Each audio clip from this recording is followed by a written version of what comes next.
एक बाजार जहां अलग अलग तरह की दुकानें होती हैं। कपड़े की दुकान, मिठाई की दुकान, दवा की दुकान, पकौड़े की दुकान।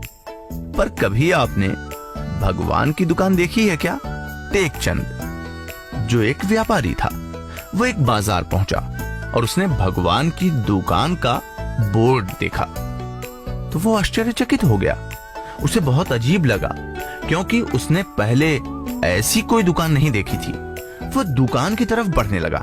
उसने दुकान में बनी खिड़की से अंदर झांकने का प्रयास किया, लेकिन उसे कुछ साफ दिखाई नहीं दिया। फिर उसने कुछ देर सोचने के बाद अंदर जाने का निर्णय लिया। उसने दरवाजा खोला और अंदर जो उसने देखा, उसे देखकर उसके होश उड़ गए। इतनी सुंदर दुकान, इतने बड़े बड़े स्तंभ लगे हुए, उसकी सीलिंग इतनी ऊंची कि पूछो मत, और जगह जगह बहुत सुंदर सुंदर चीजें जिसका कोई जवाब नहीं। इतने में वहाँ एक आदमी आया।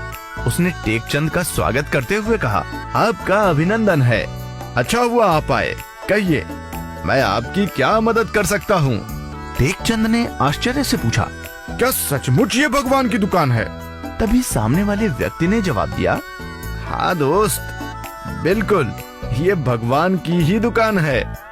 टेकचंद बोला, बाहर से तो ये बिल्कुल मामूली दुकान लगती है और अंदर से तो ये बहुत ही सुंदर है। उस इंसान ने मुस्कुराते हुए कहा, हाँ हाँ भाई, यकीन करो, ये भगवान की ही दुकान है।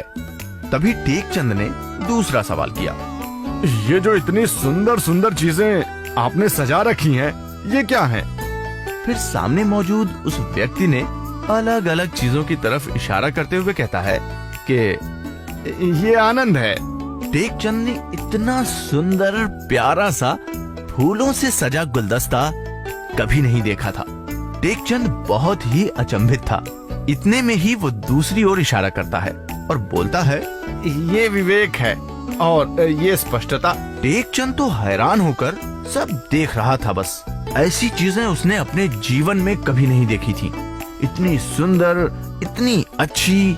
टेकचंद ने तपाक से एक और सवाल दाग दिया, भाई, ये खरीदी भी जा सकती हैं क्या? तो वहाँ जो उसकी मदद करने वाला व्यक्ति था, उसने कहा, बेशक, आप इसे खरीद सकते हैं। यहाँ तक कि आप इसे मुफ्त में भी ले जा सकते हैं। ये तो बहुत अच्छी बात है। टेकचंद बहुत खुश होकर बोला, दोस्त, क्या मैं इन प्यारी चीजों को एक से ज्यादा भी ले सकता हूँ क्या? सामने वाले शख्स ने सर हिलाते हुए कहा, हाँ हाँ, बिल्कुल ले जा सकते हैं। टेकचंद कुछ जोड़ तोड़ में लग गया और फिर बोला, मेरे घर में मेरी पत्नी है, मेरे बच्चे हैं, माता पिता हैं, उन सब के हिसाब से आप मुझे 16 बांध दो। फिर दुकानदार ने बोला, आप इंतजार कीजिए, मैं अभी आता हूँ। और फिर वो व्यक्ति 5 मिनट बाद लौटा और उसके हाथ में एक छोटा सा डब्बा था। वो उस डब्बे को देते हुए बोला, श्रीमान जी, ये आपका ऑर्डर है। टेकचंद चौंकते हुए और थोड़ा सा नाराज स्वर में बोला, ये कैसे संभव है? ये इतनी बड़ी बड़ी चीजें हैं और ये डिब्बा तो इतना छोटा सा है, इसमें ये सारी चीजें कैसे आ सकती हैं? तब दुकानदार ने नम्रता से जवाब दिया, जिन चीजों को आप देख रहे हैं, हम सिर्फ उन चीजों के बीज देते हैं। जिसको आप ये देना चाहते हो, आप उन सभी को ये बीज दे सकते हो और उसे सही तरीके से बो, देखभाल करो, और जब ये बड़े होंगे तो ये भी ऐसे ही सुंदर बन जाएंगे। टेकचंद सब समझ गया और मुस्कुराते हुए वहां से वो छोटा सा बीज का डिब्बा लेकर चला गया।